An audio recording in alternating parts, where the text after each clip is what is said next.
Hello everyone.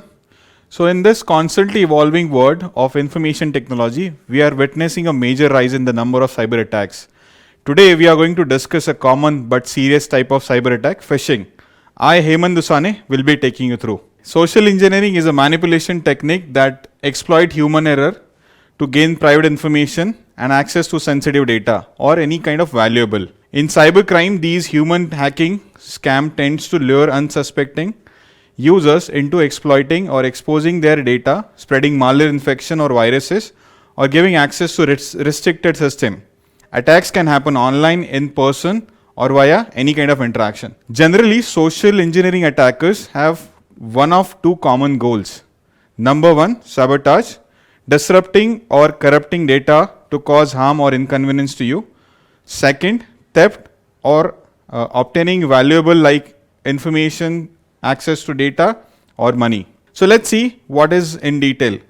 Cyber attacks are becoming more prevalent than ever and they are getting even more crafty at getting around cyber defenses. In a recent survey of more than 3,000 companies across 12 countries, 68% said that they have been victim of cyber attack that breach their network. So that's 2 in 3 organization hit by a cyber attack. It's a huge issue and we all are part of it. The survey also revealed that 91% of organizations were running up to date cybersecurity at the time of attack. So despite of having protection in place, the attackers were able to find a way through, and this is where phishing comes in. Phishing is one of the most popular approaches that attackers use to trick employees, individuals, in order to get around company cyber defenses. So let's understand what is phishing. So phishing is a type of fraud in which an attacker or hacker attempts to gather personal information, credential, impersonating a legitimate brand and sending users to a malicious websites.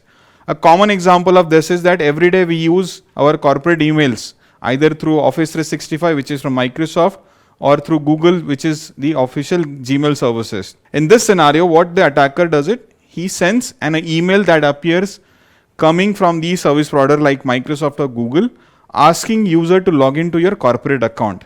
When the user clicks on the link in the email, it takes them from the official account to a fake Office 365 login page and where you can harvest your credential.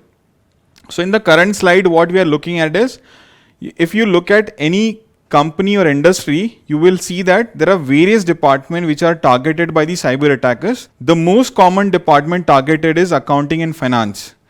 That's where they are focusing on it because that's where we are having the weakest link in the social engineering environment. So let's see a next slide where we can see the example. So on the left side, you can see that the phishing page where the page is having the inbuilt or harvested credential like a username of that user, but the password is missing. So they are asking you to enter a password. It's very easy to identify this kind of phishing link.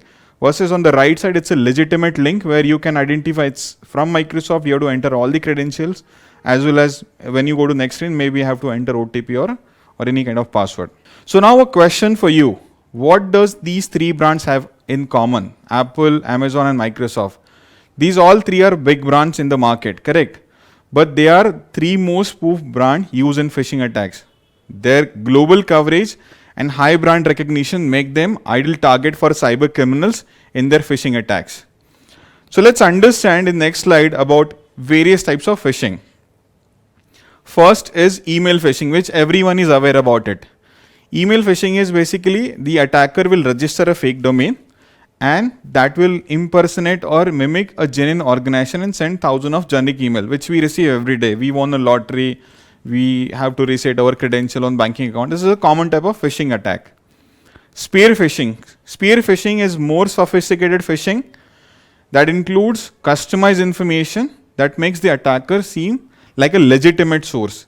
They may use your name and phone number and refer to your company in the email to trick you into thinking that they have a connection with you, making you more likely to click on the link or the attachment they have given to you. Next type of phishing is whaling. And this basically, it's kind of very popular ploy aim at getting you to transfer money or some kind of sensitive information to attacker via email by impersonating a real company executive. Using a fake domain, what they do is they appear to similar to you, one of your executive, like high level officials, either CEO or CFO of your company, and ask you for sensitive information, including your credential, or to transfer money to some vendor which is not registered with the company. In the next type of phishing attack, let's understand what is it. So shared document phishing. You may receive an email that appears to come from file sharing site like SharePoint, which may be using for your official communication, or Google Drive, which you may use it for your personal communication, alerting you that a document has been shared with you by some known colleague or some known person. The link provided in these emails will take you to a fake login page that mimic the real login page and will steal your account credential, because you have to enter your credential to access that particular content. Last but not the least type is smishing or wishing. So with both these types, the telephone or the mobile phone replaces the email communication method. So what happens in smishing is basically they send you a SMS which is similar to a email phishing attack, where they ask you that you have won particular award or you have won the Amazon voucher, please click on this link and you have to submit your credential. In wishing, basically they try to have a conversation with you over the phone. So when you receive an unknown call, they start talking to you saying that, so I'm calling from this company, can you please tell me the OTP, I'm resetting your account for some particular reaction. So what happens and how it goes, let's understand from next slide. So what are the 10 signs of phishing? Number 1, just doesn't look right. What does this mean? Is there something little off with this email, too good to be true, or trust your instinct if they tell you to be suspicious? For example, in this particular slide, what we are looking at is this email says that you have received a refund of certain amount and they are asking you to put your credential. If someone is processing your refund, that means they already have all of your information and they just want to authorize that information, not to request the same information again. Correct? So this means it's a phishing email. Generic salutation. Instead of directly addressing you, phishing email often use generic salutation because they don't know whether they are sending to a male or a female person or someone else. So they just say that, dear customer.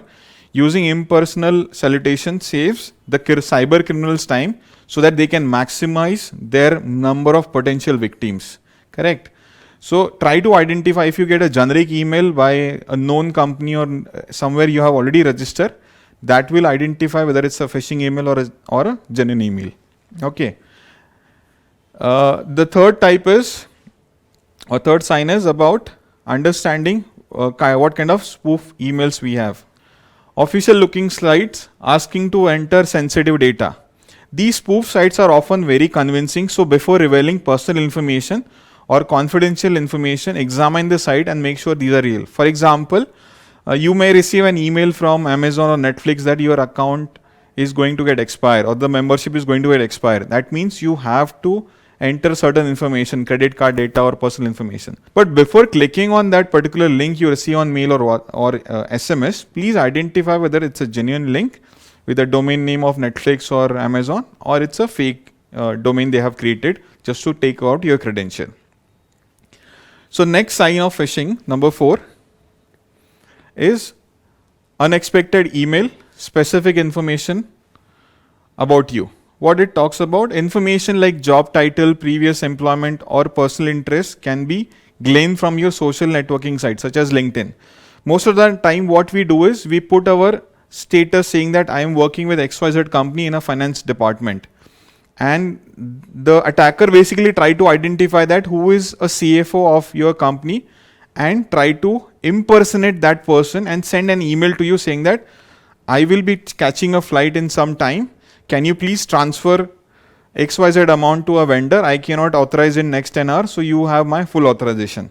So instead of going ahead and continuing the transaction, you need to validate with someone else who is responsible person to authorize certain transactions, and then make sure that money goes to a right vendor. Number 5, unwarning wording. So basically in this what happens is that thieves often use phrases meant to scare you, such as saying account has been breached, to trick you into acting without thinking, and in doing revealing information you ordinarily would not. So normally they will say that it's very important, alert generated or very urgent, please can you send this to me. Okay. Number 6 is poor grammar or spelling, or either both of it. Normally what happen, these attacker, even they are smart enough to craft certain suspicious or phishing email. Sometimes they miss certain keywords or create a lot of grammatical mistake while forming a statement. That is going to be helpful to identify phishing email. So basically, poor grammar or spelling is often a giveaway, and unusual syntax is also sign of something is wrong in this particular email what you have received. Number 7, sense of urgency. For example, if you don't respond within next 48 hours, your account will be closed. By convincing you the clock is ticking, thieves hope you will make a mistake and you will put your credential into this particular account. Number 8, you won the grand prize or you have got the parcel. These are very common phishing emails we have been receiving for so many years and easy to spot. Similar trickier version of this is that asking to complete the survey and you will receive an Amazon voucher of, let's say, $100 or $200 depending on the country and area. They try to serve kind of a surprises. The next would be around how you can verify your account. So these messages spoof real emails asking you verify your account with this site or organization where it belongs. For example, you receive an email saying from a specific company or a bank, let's say xyz.com is your bank. So xyzbank.com, authentic domain you have received, and through that domain you have received to respond to that email saying that I have to reset my credentials with providing my all the, let's say, personal information to reset those credentials. Before putting that information, try to call the customer care of that bank and understand have they really shared that information or not.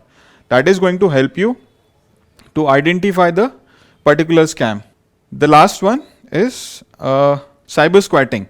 Often cyber criminal purchases and squat on website names that are similar to an official website in the hopes that user go to a wrong site, such as instead of google.com you may see g00gle.com, which is similar looking but it has the instead of double it's a 00.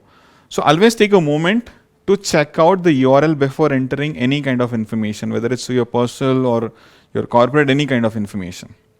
So we know this is a lot of information to take in one go, so we have created a quick handy checklist for you, and this is aimed to be used when looking at an email to try and unpick the suspicious behavior and pick out the phishing emails.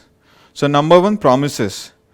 Unbelievable things are happening and they're asking you to say that you have won so many amount or you have won the voucher to go to Maldives or somewhere. That's very unbelievable. So you have to check first and then respond. Second, harassment. To get you reply, they are saying that they have some kind of your unwanted messages or photographs. Can you please reply to this or pay the money, or it's kind of a ransom they are asking you. Number 3, instinct. Does it feel wrong? Do you feel is it kind of a incorrect email you have received? If yes, then please don't respond. Number 4, sense of urgency. Insisting you to do something very quickly.